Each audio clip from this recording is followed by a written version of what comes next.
নবী রাসূল আর কোনোদিন পৃথিবীতে আসবে না, কিন্তু নবীর নায়েবরা দুনিয়াতে জায়গায় জায়গায় বসবে। নবীরা আর কথা বলতে আসবে না, নবীর নায়েবরা কথা বলবে।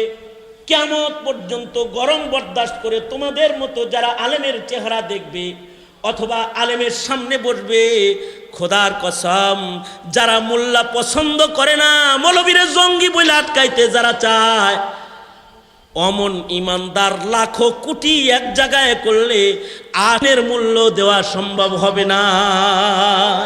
এটা হলো আলেমের সোহবতের দাম। আর আলেমের মহাব্বতটা নবীজির মহাব্বত, কারণ আলেমরা নায়েবে নবী। তো ইমাম মুসলিম রহমতুল্লাহ আলাইহির যে কথাটা বলার জন্য এত লম্বা কথা আমার, যে ইমাম মুসলিম বলেন ওয়াইসুল কারনি যদি জানতো নবীর হক কি, এটা যদি পুরা জানতো, তাইলে মায়েরে যে কোনো অবস্থায় ফেলে রেখে হলেও এক নজর হইলেও সে রাসূল দেখে যেত, যদি খালি নবীর হক কি এটা জানতো। নবীর হক তো লা ইউমিনু আহাদুকুম হাত্তা আকুনা আহাব্বা ইলাইহি মিন ওয়ালিদিহি ওয়া ওয়ালাদিহি ওয়ান নাসি আজমাইন। নবীকে তো মায়ের চাইতে বেশি ভালোবাসতে হবে, বাবার চাইতে বেশি ভালোবাসতে হবে, এটা হলো নবীর হক। এইটা না বুঝার কারণে ওয়াইসুল কারনি মার খেদমত করতে পেরেছে, নবী দেখতে পারে নাই। জামানার মানুষ আমরাও ওয়াইসুল কারনির মতনই, আমরা নবীর মর্যাদা বুঝি না বিধায়ী নেতার হক আদায় করতে পারি, নবীর হক আদায় করতে আমরা পারি না, নবীর হক আদায় করতে পারি না। আমরা দলের হক আদায় করতে পারি, ধর্মের হক আদায় করতে পারি না। ভাই ও দোস্ত বুজুর্গ, নবীকে চিনো, নবীর হক আদায়কারী মুমিন হওয়ার চেষ্টা করো। লাখো কোটি উম্মত আর একজন নবীর হক আদায়কারী উম্মত, অনেক ব্যবধান, অনেক ব্যবধান। নবীর হক আদায়কারীর জিম্মাদার স্বয়ং আল্লাহ। নবীর হক আদায় করে কেউ যদি মইরাও যায় সে জান্নাতে চলে যায়। শুধুই মাত্র নবীর হক আদায়কারীর আমল নামার গুনাহ আল্লাহ মাফ করে তা না, নবীর হক যারা আদায় করে তাদের গায়ে নাপাক থাকলেও আল্লাহ ওটা ধৌত করে। যেমন হযরত হানজালা, হযরত হানজালাকে আসমানের পানি দিয়ে আল্লাহ গোসল দিয়েছেন, কারণ হযরত হানজালা নবীর হক আদায়কারী।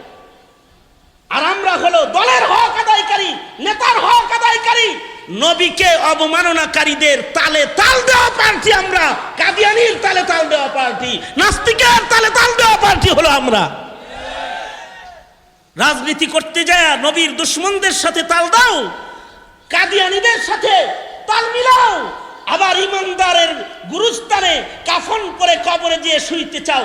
এত সস্তা না, এত সস্তা না যে কবরে গিয়েই রাসূলকে চিনে ফেলবা, নবীকে দেখানো হবে। চিনবা না, চিনবা না, চিনবা না, সেদিন চিনবা না। সুতরাং নিজেরা নবীর হক আদায় করব আর আমাদের প্রজন্মকে নবীর হক আদায় শিক্ষা দিব, ইনশাআল্লাহ বলেন। কারণ নবীজিকে সর্বোচ্চ ভালোবাসা না দিলে কামেল মুমিন হওয়া যাবে না। নবীর প্রেম প্রকাশ সর্বোচ্চ করব, ইনশাআল্লাহ বলেন।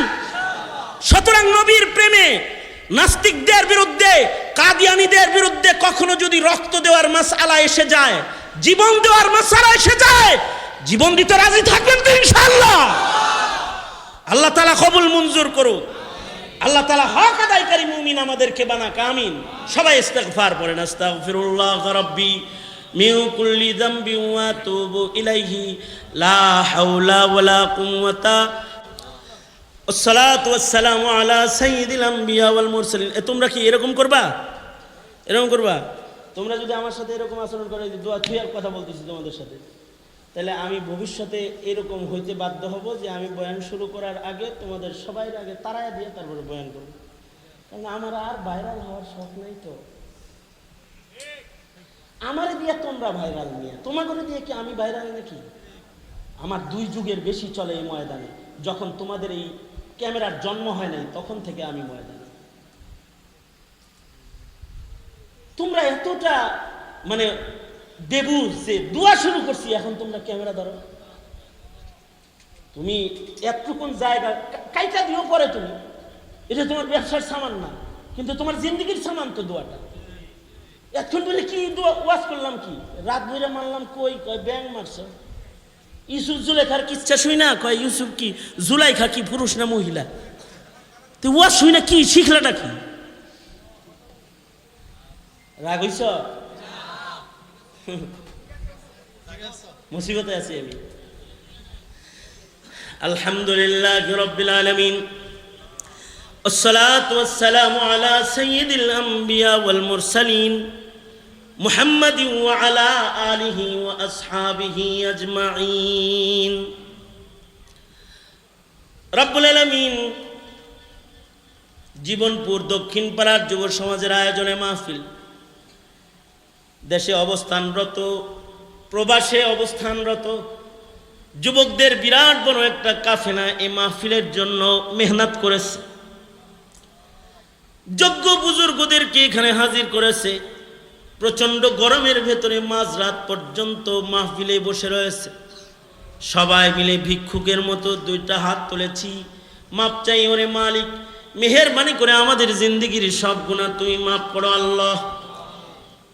জেনে না জেনে, অন্ধকারে আলোয়, গোপনে প্রকাশ্যে যত পাপাচার আমরা করেছি তুমি মাফ করে দাও।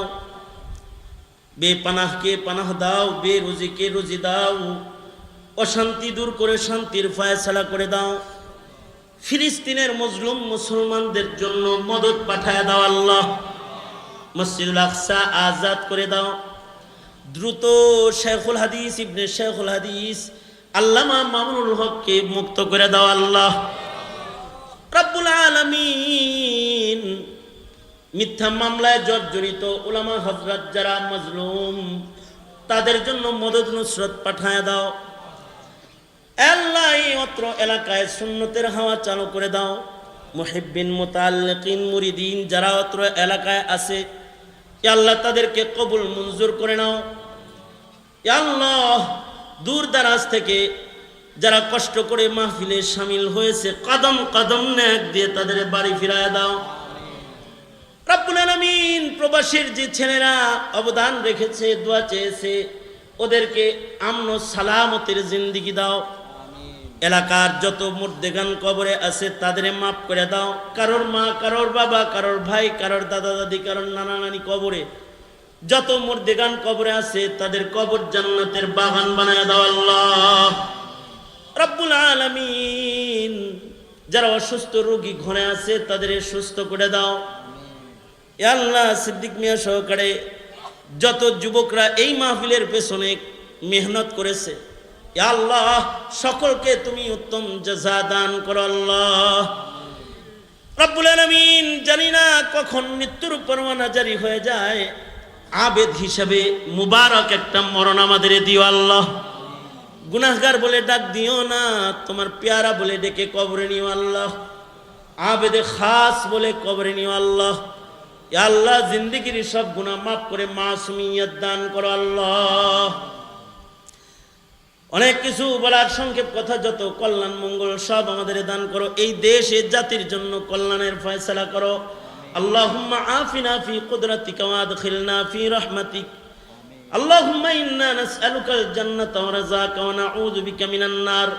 সুবহানা রাব্বিকা রাব্বিল ইজ্জাতি আম্মা ইয়াসিফুন ওয়া সালামুন আলাল মুরসালিন ওয়ালহামদুলিল্লাহি রাব্বিল আলামিন।